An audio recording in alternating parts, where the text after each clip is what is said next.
अस्सलाम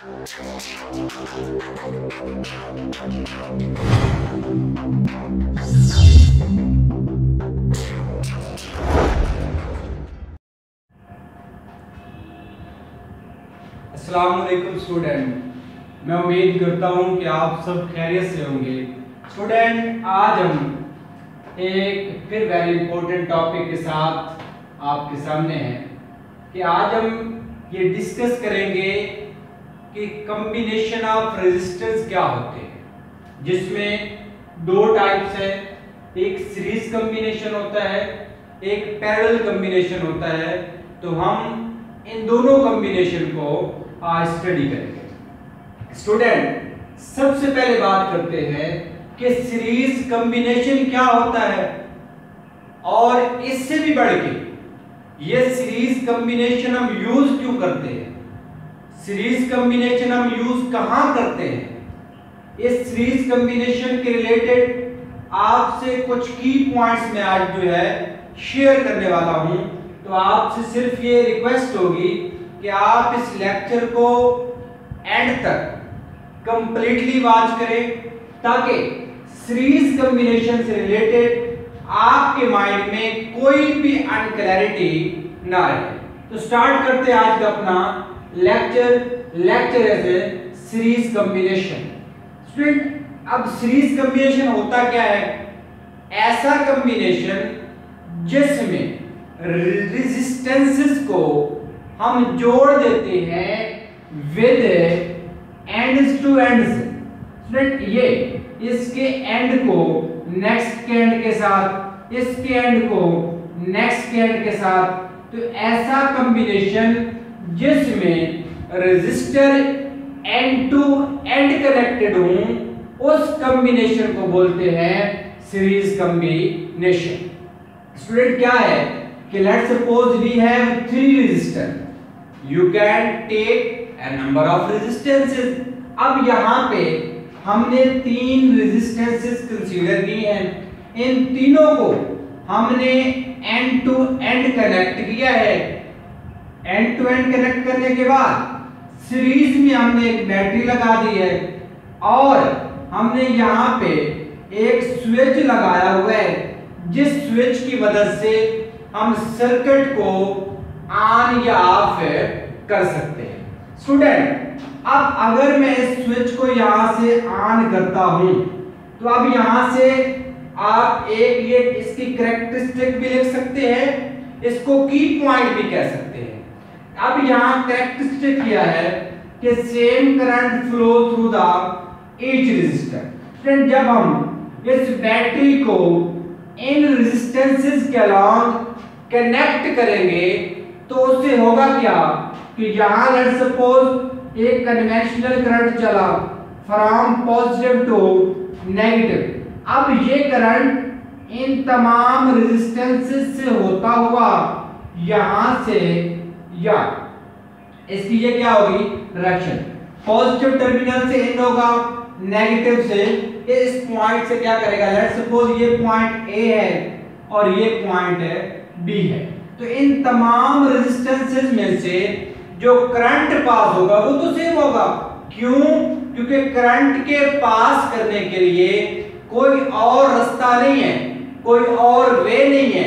इसका मतलब कि करंट ने पास होना है इस सिंगल वे में, जो सीरीज कॉम्बिनेशन है।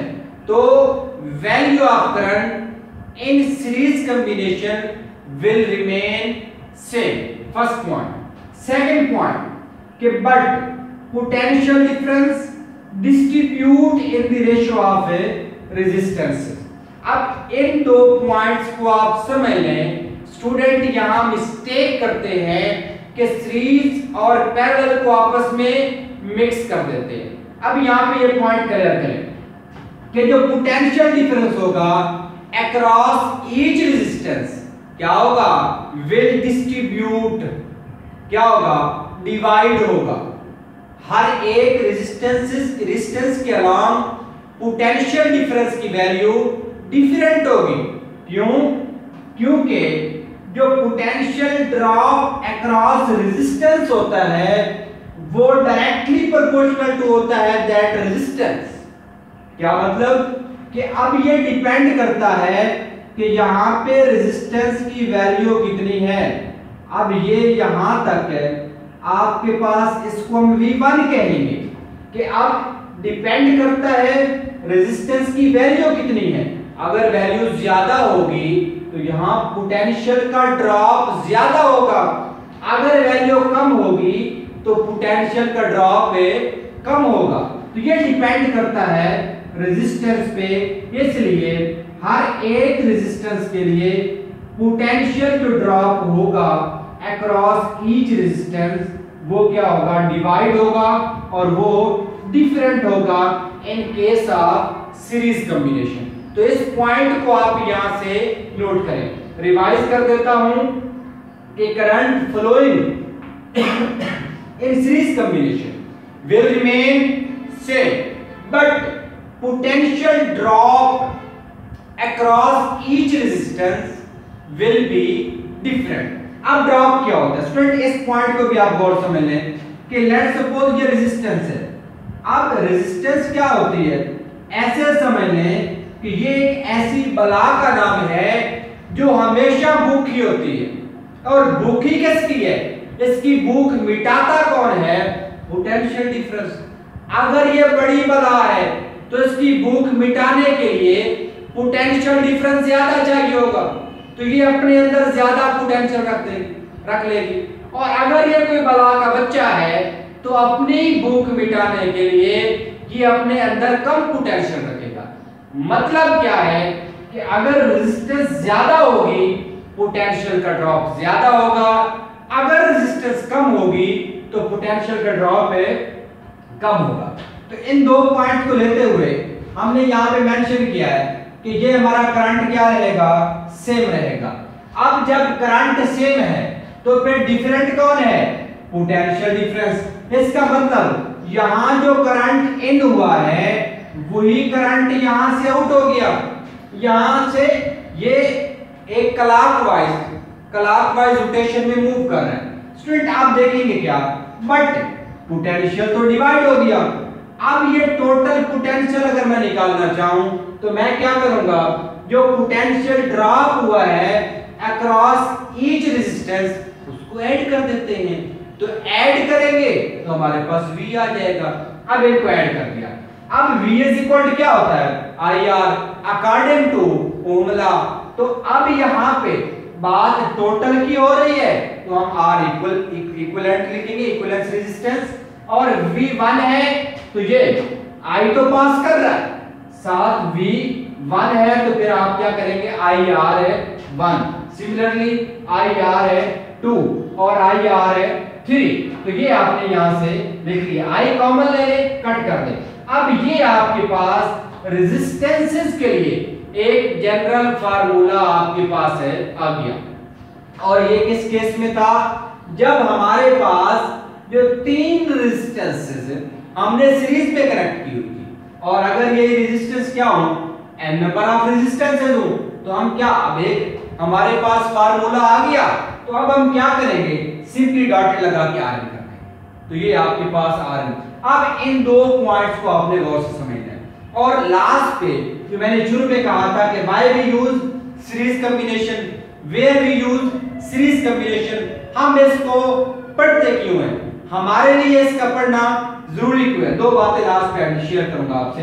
अब देखें, in case of series combination the equivalent resistance, गौर करें, is greater than the maximum value of individual resistance in the combination.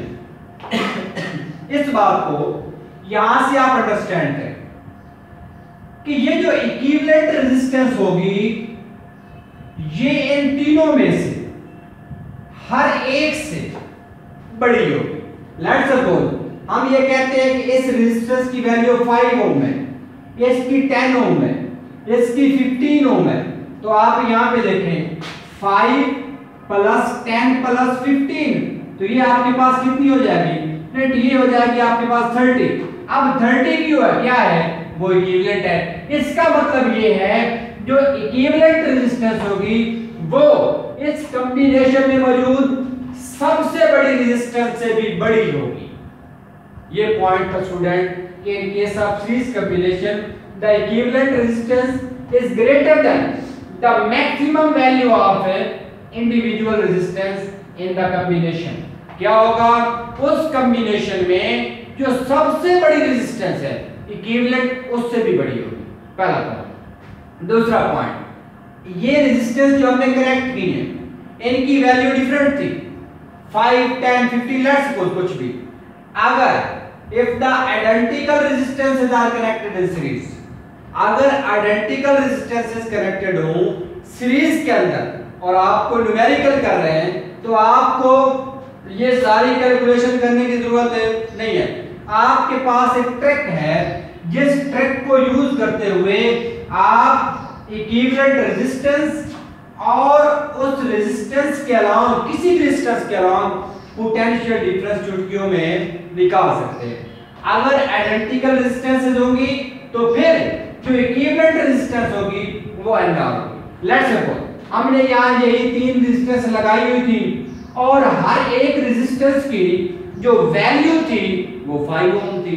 तो अब यहाँ इक्विवेलेंट निकालनी है, तो हम अब हमारे पास रेजिस्टेंस कितनी है 3, वैल्यू कितनी है 5, 3 5 आर 15, यहाँ ऐड करके ले आए फिर भी 15। तो इस फार्मूले से आप चुटकियों में इक्विवेलेंट रेजिस्टेंस की वैल्यू को कैलकुलेट कर सकते हैं। सो नेक्स्ट पॉइंट कि अगर आपको वोल्टेज फाइंड करना हो अक्रॉस ईच रेजिस्टेंस, तो फिर क्या होगा, आपके पास जो टोटल वोल्टेज है और जितने नंबर ऑफ रेजिस्टेंसेस हैं अगर आप इससे डिवाइड कर देंगे तो आपके पास आ जाएगा पोटेंशियल अक्रॉस दैट रेजिस्टेंस। तो इस फार्मूले को यूज करते हुए आप पोटेंशियल भी कैलकुलेट कर सकते हैं। फ्रेंड, हम सीरीज कॉम्बिनेशन को फिजिक्स की लैब में यूज करते हैं। कैसे? लेट्स सपोज हम कोई एक्सपेरिमेंट परफॉर्म करना चाहते हैं और हमारे पास छोटी छोटी रेजिस्टेंसेस पड़ी हैं, एक 100 ओम की, एक 100 की, एक 200 की, 300 की, और हमें चाहिए थी 600 ओम की। तो अब हम क्या करेंगे, हमारे पास हमें रिक्वायर क्या है 600, लेकिन हमारे पास क्या पड़ी है छोटी छोटी रेजिस्टेंसेस। हम क्या करेंगे, इस फार्मूले की मदद से उन छोटी छोटी रेजिस्टेंसेस को उठाएंगे, सीरीज में लगा देंगे, तो वो आपको क्या करेंगी, एक रिजल्टेंट एक इक्विवेलेंट रेजिस्टेंस देगी जो आपको रिक्वायर होगी। लेट्स सपोज ये 50 ओम, ये 100 ओम, ये 200 ओम, तो ये आपके पास क्या बन जाएगी 350 ओम। अब इक्विवेलेंट क्या हो जाएगी 350। तो छोटे रेजिस्टेंसेस को जोड़ के बड़ी बनाई जा सकती है, इसलिए ये मेथड हम यूज करते हैं। स्टूडेंट, ये था आज का हमारा लेक्चर, जिसमें मैंने कोशिश की कि सीरीज कॉम्बिनेशन से रिलेटेड हर एक पॉइंट आप तक क्लियर किया जाए। इससे नेक्स्ट वीडियो हमारी होगी पैरेलल कॉम्बिनेशन के बारे में। गर्मियों के दिन है, गर्मी बहुत है, तो इस एक लेक्चर में ये दोनों कवर नहीं हो सकते। तो नेक्स्ट लेक्चर में हम डिस्कस करेंगे पैरेलल कॉम्बिनेशन के बारे में। उम्मीद करता हूं कि यहां तक जितना मैंने आपको बताया आपने इन पॉइंट्स को अंडरस्टैंड किया, कॉपी पे राइट किया, इनकी प्रैक्टिस की और आप इसको क्लियरली अंडरस्टैंड कर सके। इंशाअल्लाह मिलते हैं अपने नेक्स्ट लेक्चर में, तब तक अल्लाह हाफ़िज़।